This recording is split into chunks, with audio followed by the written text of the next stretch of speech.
সবসময় তাই জানতাম, কিন্তু এখন অনেকটা বদলেছে। আমরা ভয় পাই না, মনে রাখি না অনেক কিছু, ভুলে যাই সব কিছু স্বার্থের কারণে। আবারও ভুল পথটাই বেছে নিই।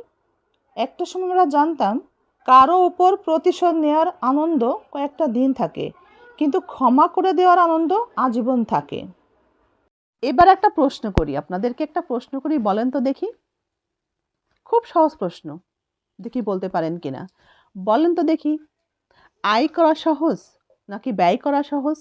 কোনটা সহজ, আয় করা নাকি ব্যয় করা? অজস্র সুখের স্মৃতি একটি কষ্টকে মুছে ফেলতে পারে না, কিন্তু হাজারো সুখের স্মৃতি একটি কষ্ট মুছে ফেলতে পারে।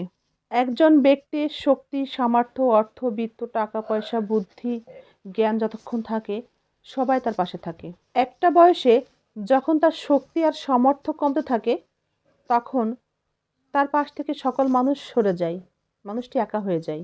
একটা সময়ে দেখবেন আপনি সম্পূর্ণ একা, আপনার পাশে আত্মীয় স্বজন, আপনজন, বন্ধু বান্ধব সবই ক্ষণিকের।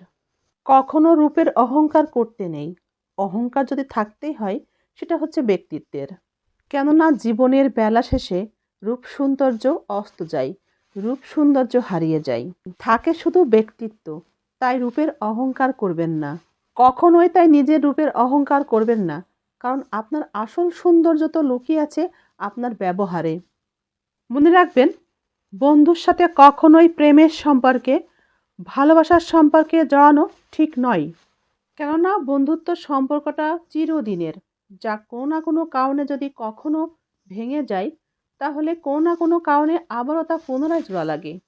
কিন্তু যদি কোনো কারণে ভালোবাসার সম্পর্কের মানুষটির সাথে সম্পর্ক ভেঙে যায়, অথবা ভালোবাসার সম্পর্কের মানুষটি কোনো কারণে হারিয়ে যায়, তাহলে ভালোবাসার সাথে সাথে বন্ধুত্ব সম্পর্কটাও কিন্তু হারিয়ে যাবে।